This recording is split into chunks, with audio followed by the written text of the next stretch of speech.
Hello, welcome everyone. People are starting to trickle in.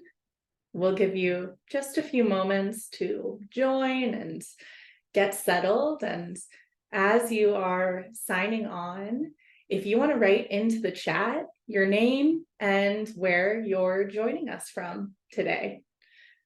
Just to kick us off, my name's Izzy Martins. I'm a director at the Nebo Company, and I am here to support the webinar today and also support with any tech fun that we might be having. If you have any tech issues during the webinar, feel free to send me a private chat.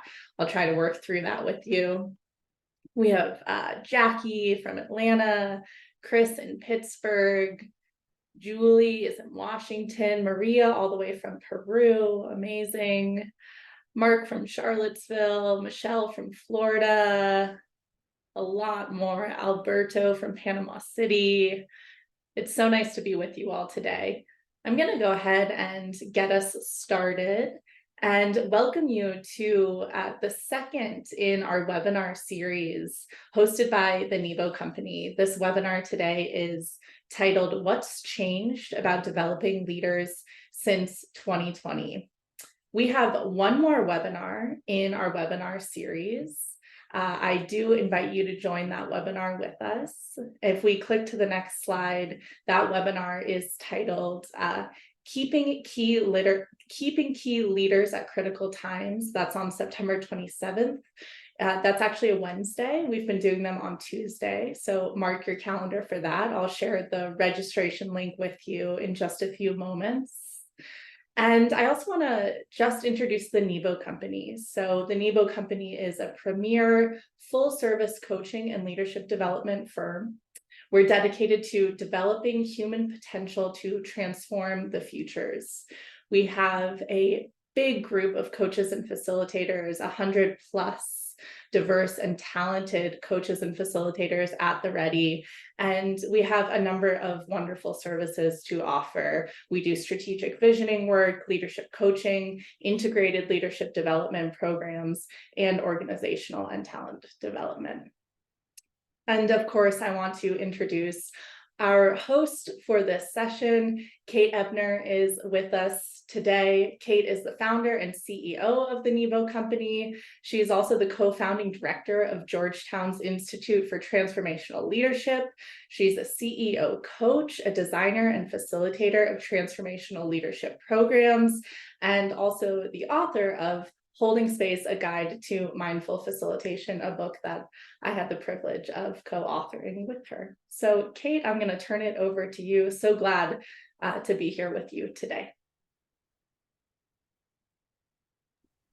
Izzy, thank you so much and welcome everyone. I'm delighted that so many of you have taken the time to join us. This is a live stream right now, and we are thrilled that you're here and have a chance to share some of this important material with you. And what we're showing you today is actually the most current thinking that we have to share with you, hoping that you, for whatever reasons you've chosen to attend, will find something here that you can use. So I'm going to jump right in. And our topic today is, of course, understanding what it means to develop as a leader or to develop leaders if you're in a talent development role in the post-pandemic environment. And we're hoping that you'll take away some distinctions about how leading in 2023 is different than pre-pandemic leadership and what to do about that. We're going to introduce our Transformational Leadership Framework and talk about how to use it in your approach to leadership development. And we're also going to share some resources, articles, ideas, and would love to continue the conversation actually after the webinar if you want to follow up with us. At our last webinar, we talked about the fact that these are VUCA times, right? We're increasingly all familiar with this phrase VUCA, volatile, uncertain, complex, and ambiguous. And we talked a little bit at our last webinar about many of the factors that have come into play to create these extraordinarily challenging and ambiguous and uncertain times. And I think the thing that I want to add to this today is really the idea that there's no going back, right? So this might sound grim, but we don't expect that we're going to be returning to a world that's orderly, predictable, certain, less complex. And so when we think about the implications, not only of the pandemic, but of all of these forces that you're looking at on this page, on our world, we can understand that stepping up to lead and leading today and into the future will require a greater mastery of self, greater understanding of the world around us, and greater understanding of how your organization's context connects into and plays into that larger context of this complex VUCA world. So there's no going back. That means in our parlance at Nebo that if there's a change from which there's no return, we could actually say that the pandemic and other forces that have come into play in this era have created a transformational outcome. We're in a different time now. We're in a different world now. We need to think about leadership differently. So what is different now about developing leaders? And, here's just a couple of thoughts to share to get us started. The first is that the old leadership paradigms are outdated and insufficient to help leaders grasp their challenges and their growth opportunities. So I said this, I think, at our last webinar, but there's a sense that pre-pandemic models, while still valuable, and many of them having very important, useful, timeless perspectives, are somehow feeling antique or not current for the quote real world, right, of leading today. They don't seem to have everything we need. The workplace has evolved significantly, requiring leaders to cultivate new capabilities, new capacities, new skills. And some of those ways that it's changed include this hybrid workplace environment. I think people's relationship to their work has changed, and we're going to talk more about that today. There are new expectations about cultural fluency as of the murder of George Floyd that have become baseline expectations of cultural fluency for leaders. So what was kind of like a big rapid learning curve in 2020, 2021 now has, I think, evolved to an expectation that leaders today need to have a sophisticated ability to work and lead in a diverse environment, and that they need to have the language, the distinctions, the commitment to creating inclusive cultures where people feel like they belong. Industries and jobs are not static and predictable. Many industries are disrupted by emerging technologies and post-pandemic realities. And why does that matter, right? Because our context isn't standing still. It's not as if there's a disruption and then there's order. There's a disruption, there's creation of new solutions and new approaches, and then there's more, right? And so this workplace is not an easy place for most anyone, actually.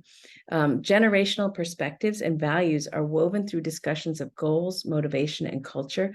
And I really think that we're seeing generational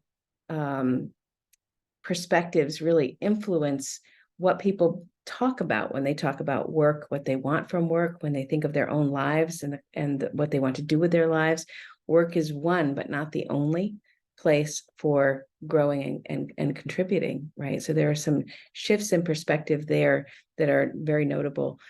Global issues have a local impact, right? Things like climate change, inflation, war, human migration. These broader global issues affect us in ways that might at times surprise us. On the other hand, if we're going to compete in a sophisticated, globally enabled world, we need to be able to tap into the best ideas and the best thinking, not just from our domain, our familiar neighborhoods, right, but actually from around the world. So volatility, uncertainty, complexity, and ambiguity, VUCA, will be the persistent norm for leaders. And I know that when I think of the leaders I coach, everybody is grappling with this and asking themselves two big questions. One is, what kind of a leader do I need to be in this environment? What's different? And how do I rise to that? And then probably the other question is, do I really want to do this? Because it is challenging and it is relentlessly demanding. And I think it's probably one of the most exciting times and best times for learning how to really bring your full potential to bear on something that matters to you. So I want to share a little bit from a Korn Ferry study that was done with the traits and competencies developed by the Drucker Institute. This appeared in a Wall Street Journal article last year. And what was interesting is, of course, Korn Ferry was really tracking traits and competencies over time, and noting some things that have changed. And so I don't want to dwell here too long today, but I want to validate for you that in a study of almost 700 organizations that are signed on to the Drucker Institute's work, many of them large names that not all of them large companies, there's a consistency here in terms of what people are naming and seeing as change, right? So if in 2020, the traits that were identified as the top traits of leaders: tolerance of ambiguity, adaptability, risk-taking, openness to differences, and trust, right? Those were the top 5. Interestingly, openness to differences has fallen away. And that's not to say it doesn't still matter, but I think there's other places it's showing up in the 2022 data. The competencies are back in 2020, where builds effective teams, drives engagement, communicates effectively, collaborates, and cultivates innovation. And the only one that's still there in this top 5 is collaborates, right? It's been replaced, as you see on the right in the 2022 column, by global perspective, manages ambiguity. So not only tolerance of ambiguity in the traits up above in 2022, but also manages it, right? Interpersonal savvy, which speaks to emotional intelligence and the need to be able to understand complex dynamics. Collaborates was there then and is there again now. And notice it was there in 2020, right? So ambiguity, collaboration are examples of ones that have carried across. And then finally, instills trust is showing up. Trust was showing up as a trait in 2020. It's showing up as a competency to instill trust in 2022. Right. So we look at this and we can kind of parse it and think about it. But I think one of the other things I really want to point to before we move on is the traits themselves. There's more in common, the traits of 2020 and the traits of 2022, than there are in the competencies. But curiosity has appeared in 2022. And curiosity is what leaders need when they don't know the answer, right? When they're faced with challenges and decisions that for them are unprecedented. And this is happening across industries, across organizations, right? Curiosity as a trait can be a very valuable way to explore and develop strategies for moving into uncharted waters. So what else can we say about what's out there? As I was really preparing for today, I was looking at what's been printed, what people are saying, what some of the research is, and I was really struck by the way that the meaning makers, probably me among them, are trying to really grasp and put into language what is different, what do we need to know, what do we have to be good at. And I want to just tell you that my conclusion is yes and, right? So we're in a challenging yes and environment right now, where instead of choosing the right solution, we need to say, yes, that's important, and so is this. And an article that I liked, this appeared in the Harvard Business Review, was called 6 Leadership Paradoxes for a Post-Pandemic Era, pointing out, you look on the right there, the strategic executor, the humble hero, the tech-savvy humanist, the traditioned innovator, the high-integrity politician, the globally minded localist. These are paradoxes, right? Can you be strategic and execute? Can you be humble and be a hero, right? Can you be tech-savvy and a humanist, right? We tend to think we're people or we're tech people. Nope, both. Traditioned, respecting mission, history, culture, values, right? And also innovator, right? So one of the reasons I really liked this article and I wanted to pull it out for you is because it points to the need to be yes and, not just one way equals leadership success, but the ability to navigate polarities, to navigate complexity.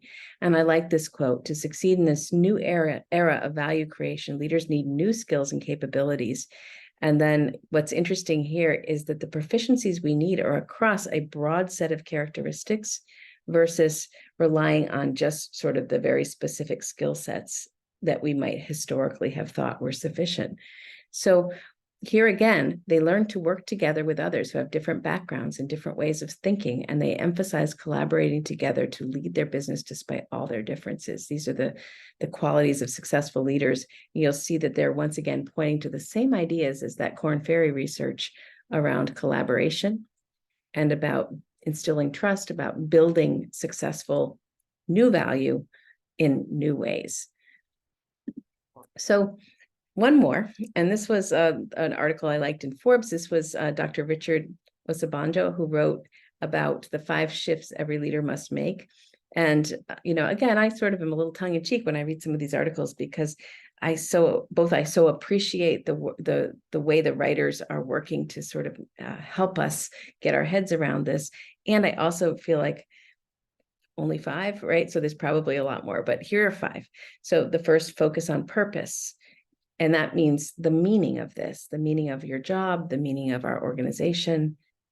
As leaders, we need to be pointing to purpose, not just activity, right? Changing our paradigm, right? Not just using the same old, right? The same old solutions could even hurt us, he says. The approaches we took 5 years ago might be so out of date or not take into account the whole picture in such a way that they actually set us back. So we need to be willing to look at the paradigm we're operating in, challenge it, and change it. Shifting from a customer first to a people first mentality. So centering every decision and strategy, not only on customer experience, but also on employee experience, with the mindset that employees work with me, not just for me. Embedding talent strategy into every phase of the business, and really treating HR as the critical business partner that the HR has been trying to be for a long time.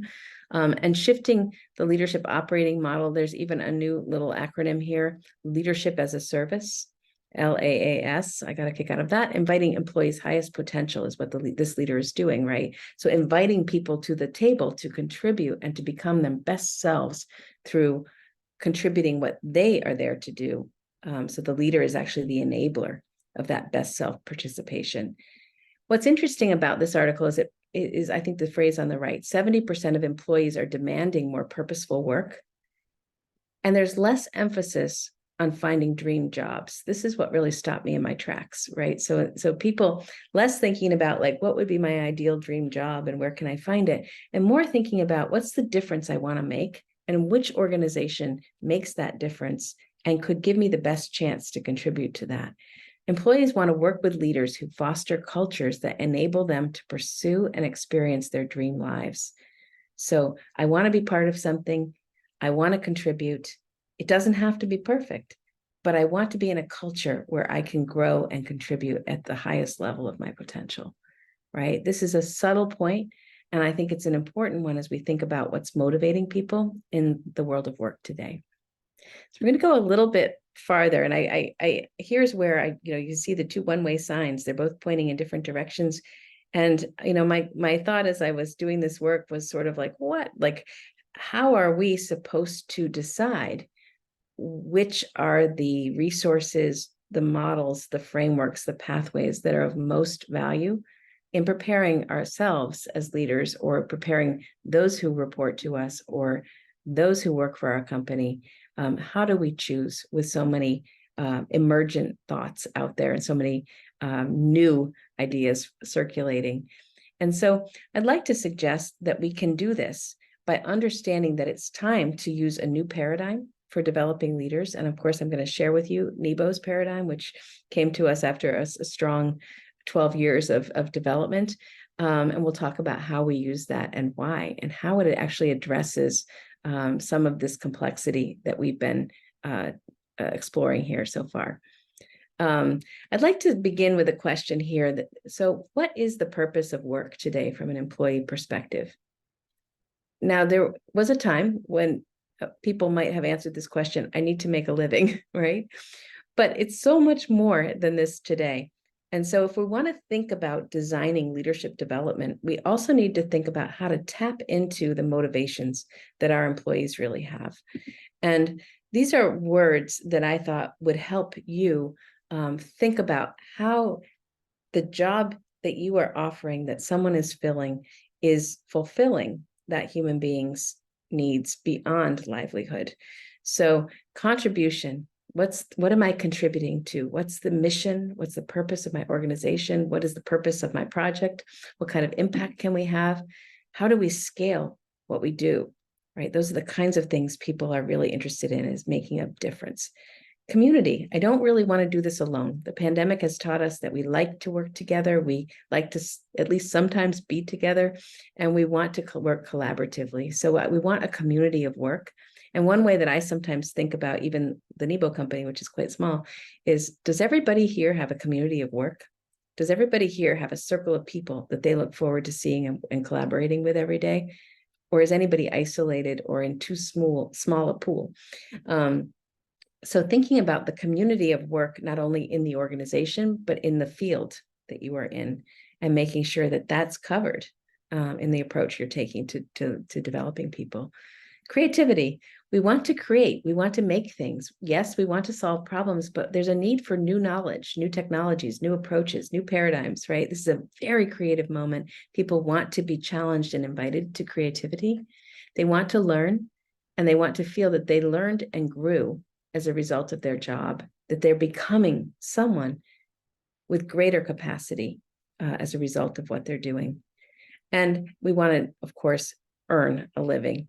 And for many people, still sort of growing in financial security and moving up a ladder might still be appealing. But I would say that the combination is a little different now.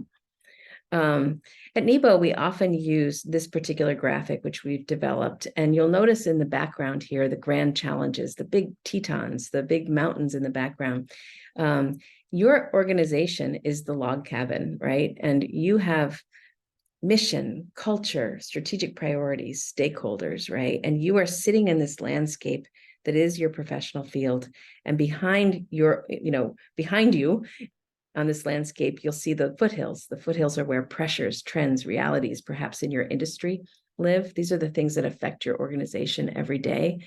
They are things that you feel you need to catch up with, like a trend, but also realities of your business or your organization that you have to address. In the background are the grand challenges that all of us are looking at. Some of the things we mentioned earlier in the VUCA slide, things like the advance of artificial intelligence as a method, right? Or even war, right? So all of those things lurk in the background, right? And here's this little ship, your organization, sitting on this landscape. I guess it's really a cabin in this metaphor. And then you'll notice that there's a pathway that's leading out that door, right? And that pathway will take us to the fulfillment of the organization's mission and vision. And we have also a phrase here, heat experience strategic objective. This would actually be, if you were using something like this with your leaders, you might say, here's our context, and here's what we see as our strategic objective for you as a leader. This is your part of advancing us in this context. And in this way, the leader's journey, each leader's journey, is essential to our organizational achievement. And so the invitation or the challenge I want to give those of us who design leadership development is, can you link the leader's development with the journey the organization is asking them to take in order to achieve the vision, what success looks like there in the distance, the goals, the aspirations of the organization. Another way of saying it, perhaps a simpler way of saying it, is, how does the job you have grow you? What kind of a leader do you need to be in order to deliver on the goals or the objectives that are yours to deliver on? And what do you need to develop in yourself in order to become capable of this vision? And I think if there's one thing I've learned over the years of working with leaders on vision, it's that if we've done a great job as an organization or as a team envisioning the future, we've envisioned something that will be bold and aspirational and will require us to grow and change. And so we aren't going to get there just by being our everyday selves. We're actually going to have to rise to it. And so in our metaphor here, the leader's journey, this pathway toward that successful future for the organization and for the leader, is the proving ground. It's the learning ground. So I'd like to posit the idea that connecting the leader and the leader's journey, the leader's success to the organization's success, and allowing for real work and real development goals to be linked to organizational and departmental aspirations. I'm going to share now the Transformational Leadership Framework with you. Developing transformational leadership requires more than just better skills and more knowledge. right? So if we're going to create those leaders who are capable of that future, leaders need new ways of being, seeing, saying, and doing that are grounded in the unique context in which they operate.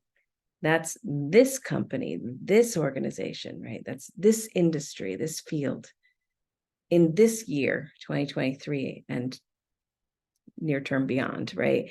So the context in which the leader operates creates the conditions for leadership.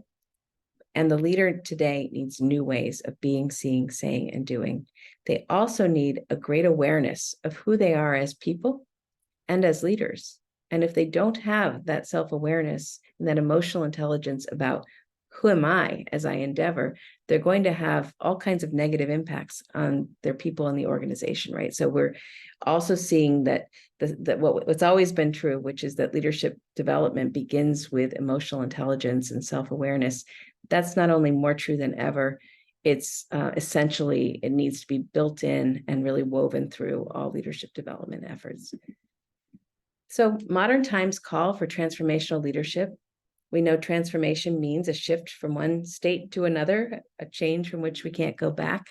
And I want to put this in developmental terms, thinking about human beings, right? So if I, as a leader, undergo a period that challenges me and causes me to grow and change and transform to new ways of being, seeing, saying, and doing, what that means is I can't unsee what I now can see. My experiences, my perspective have my experiences and how I have navigated through them, the meaning I've made of that, the way I see the world now is the result of that journey, right? And so one of the things those of us in leadership development think quite a lot about, and I think about this quite a lot as a coach, is how do we get past just adding skills and knowledge? How do we actually create vertical transformation? And by that, I mean moving from one stage of adult development to another. And I think there's some really interesting questions about, can someone who's at a conventional stage actually lead a transformational change? And I think that's a topic for another day. But what I will say is, as we're designing and delivering our leadership development interventions and initiatives, we want to really think about the distinction between training and leader development. We want to think about, how do we get people from one stage, one way of looking at things, one mindset, one heart set to another? That's transformational, that's vertical, versus just adding new skills and capabilities, which we would call horizontal development, right? So horizontal is more breadth, more skills, more tools, more knowledge, right? Vertical is whole new ways of being, seeing, saying, and doing. The Transformational Leadership Framework that Nebo has developed, it's a dynamic framework. It works incredibly well in these complex times. And I would say I say it's deceptively simple, and people have said that that's maybe not the most descriptive way to talk about it. But what I'm really saying is, it took us a really long time to understand how these elements need to work together. And I think that a couple important tips for you. One is that each domain overlaps and interacts to support transformational leadership. Each one works with the other ones. So we wouldn't pull out one and say, this is going to be the year where we work on the domain of B, right? We actually need to work on all of them together. I'm doing this. This is the dynamic of flow. The model invites leaders to develop new ways of being, seeing, saying, and doing, and to really make that vertical leap to a new stage of development. The model invites an expansion of capacity. And so a little bit more about it. So B, the domain of B, is how we show up. This is our presence, our way of connecting. It's our resilience, our curiosity, our empathy. These words are great descriptors. C is the domain of certainly of seeing, but we're really emphasizing here habits of seeing and new ways of seeing. So how we notice, can I see myself in action? Can I see the impact I have? Can I see where I'm succeeding? And can I also see what I need to adapt, right? So seeing self in the interplay with others, right? Seeing others. Not only can I see who's here, but can I see what their needs are, how they're different than I am, how to create an inclusive environment for them. Can I see the system I'm in? And can I see the limitations of that system and the strengths of that system? Am I a systems thinker? Developmental milestone. Can I see our context as an organization or as an industry? Can I see the future? Am I lifting my head up high enough to look out and see where not just our organization, but actually where the world, where our field is getting to? The domain of C is the difference maker in our paradigm. And it's, I think, really exciting. And it's the basis of some of our best leadership development programs. The domain of say is about how we communicate, right? How we listen, how we talk, what we talk about. Are we inspiring? Are we strategic? Are we clear? Do people know what we're saying? Are we inclusive in our communication? And are we receptive? And that's really the place where we do a lot of work around listening. The domain of do is typically what we think of when we think about leaders. We think about what do they get done, right? But we're actually shifting that slightly to say do is indeed about driving results, but it's also about how you act in order to get that done and how you get those results through others by connecting, conducting, empowering, and adapting. So here is the framework. And we have developed wonderful coaching and leadership development programs using this as its basis. We've also used it as a leadership competency model, working with several different clients to update and upgrade their leadership competency models to be in keeping with something that will actually be modern and current in this complex times. So if you want to transform yourself, the process is this loop, this flow, right? And it all begins with being, right? Because we are present, we see something, we say something, we do something, and we learn from it. We notice, we adjust, we go back out, we go again, right? And so you see the words across the middle of the page, really trying to show you the interplay between these domains, right? And if we are open and self-aware and self-reflective, we can actually grow by doing and learn an extraordinary amount by simply allowing ourselves the time and space to reflect. I would just, underscore that by saying that being is a wellspring for growth and learning. It's the domain of be, the place of return, of self-assessment, of self-awareness, of humility, right, of growth and learning, where we actually process our experience and make it an adaptation that makes us the transformational leader that we're growing to be. The capacities of transformational leaders are an observable combination of skills, behaviors, capabilities, attitudes, right? So we wanted to just provide these for you today. I've already talked a bit about each of these elements, and I won't dwell here at the moment. But what I want to simply show you is that, if you wanted to think about what does this look like in actual behavior? What is this person capable of doing?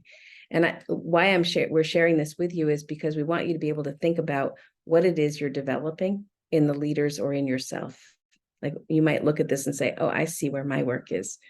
I see what I want to work on. And each of these dimensions has this kind of a descriptor. So this is part of our materials that you'll gain from the conversation today.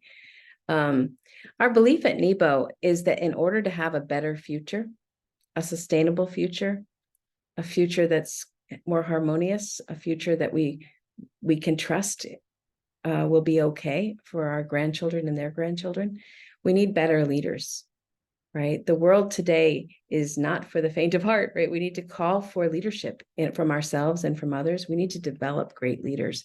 Better leaders will take us to a better future. And we actually really believe that rather than shying away from leadership, which is not viewed in a very positive way in some aspects of 2023, we actually need to encourage people, encourage ourselves, and have the courage to step up and lead. So we do have a new offering based on our framework, and would be glad to share more about that.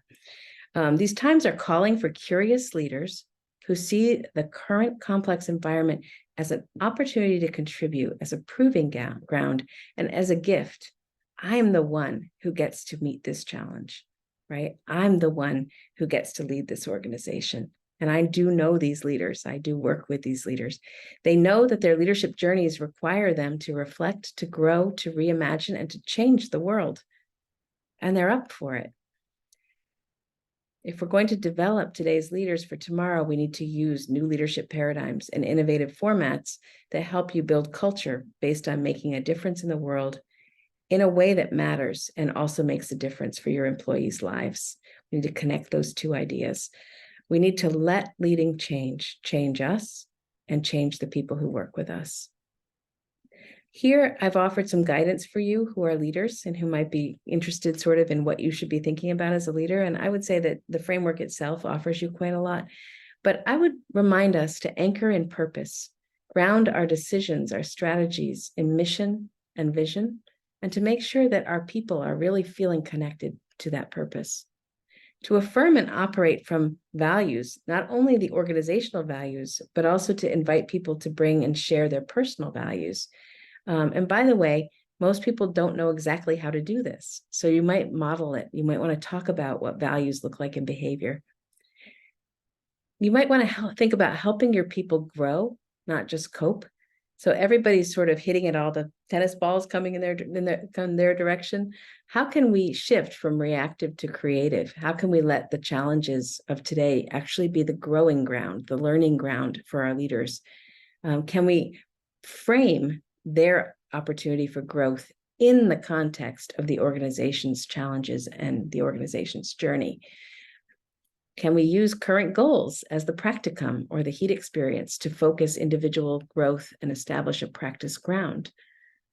Can we look out and talk about what's ahead? Are we actually talking about the future versus just heads down? We need to keep focused on that future because that's what leading is. We need to be strategic executors, balancing that long view with near-term needs and gains. We need momentum in the short term and the long term. We need to face up to new realities, to learn how to see well without rose-colored glasses. In other words, don't look away just because it's hard. And I would also posit that you might actually, without the rose-colored glasses, see real roses. There are some great things to see, not just difficulties. Can you flex and adapt, tapping into curiosity instead of trying to know for certain everything, feeling like your job is to have the answers, your job is to be the problem solver? What if you used curiosity and questions instead? Can you bring backbone, i.e., clarity and strength and courage and a sense of this is what we will do, like real decision making, and heart, compassion, empathy, kindness, and direct and develop your team with this combination of clarity and compassion? For those of you who are developing leaders, you can improve the impact of your leadership development investments by taking a multifaceted approach, blending formats and opportunities for each leader, right? So instead of thinking of, we did this for you last year, so we're not doing anything this year, right? How can you connect the dots, purposefully aligning and linking your leadership development initiatives and investments with the company's mission, vision, values, and leadership competencies, and the leader's own aspirations, dreams, values, and personal vision? How can you design for both breadth and also depth, right? So the horizontal and the vertical, not one or the other, but you really are going to want to get your leaders to a next level of being, seeing, saying, and doing. How can you update your paradigms and competencies to reflect the new world? And how can you be a creative, resourceful partner to the organization's leadership? So bringing new ideas and challenging sort of the same old when you see it. On the right here, we have a simple list of sort of the combination of elements that your leaders might participate in. So it could be one-on-one coaching, it could be team or group coaching, it could be both. It could be competency training around their profession, like going to those conferences and learning new getting updated in your certifications and those kinds of things. But it could also be this customized leadership development programs that are helping you deepen your way of and expand your way of being, seeing, saying, and doing, right? So it's a yes and. It could be leadership development plans that link to desired business outcomes and desired growth goals or aspirations, right? What's interesting to me is you look at this list and it may not seem like there's a lot of new stuff here. What's really innovative is how we're putting it together and how we're creating multifaceted experiences that actually help people go to a whole new place. Wanted to share just a few resources here. These are some articles that I enjoyed, that Nebo enjoyed, and that have, if nothing else, been provocative for us. So what we're not actually prescribing that these have the answers so much as saying, get out there, read and learn and think about what's different and how to meet the challenges. Right now it's emergent. Everyone's figuring it out. And I'd like to just kind of close today with a simple poem or blessing from John O'Donohue, who famously wrote the book To Bless the Space Between Us. And in his book, he actually wrote a blessing for almost every kind of human transition or human moment that he could imagine. He's no longer with us, but his book, To Bless the Space Between Us, is a classic. It's one we've used. I see little hearts coming up in our, people know this book.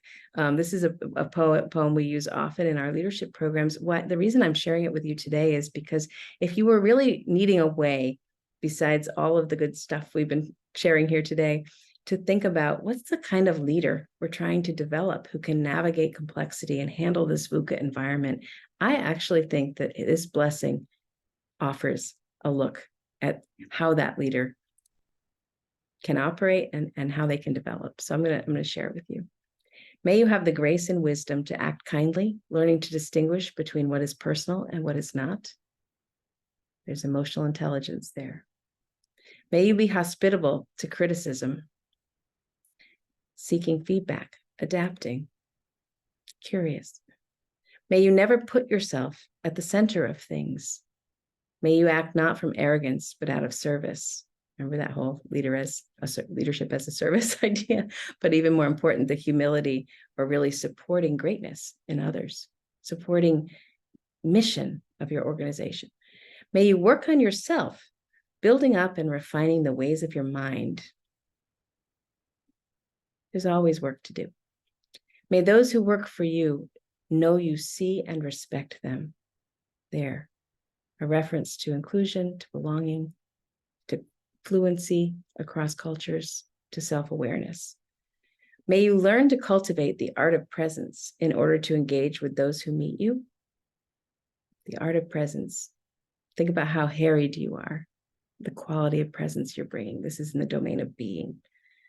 When someone fails or disappoints you, may the graciousness with which you engage be their stairway to renewal and refinement, right? When someone fails or disappoints you, may your graciousness be their stairway to renewal and refinement, right? Versus criticizing or shaming or critiquing in a way that leaves a scar. May you treasure the gifts of the mind through reading and creative thinking so that you continue as a servant of the frontier where the new will draw its enrichment from the old and you will never become functionary, right? I love this one.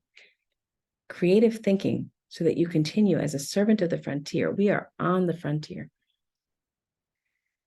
What kind of leaders do we need to be?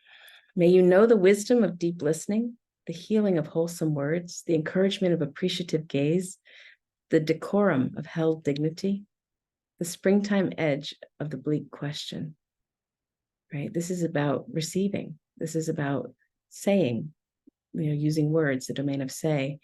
It's also about seeing who's here and of holding space for others and of not being afraid to look away and to entertain the bleak question.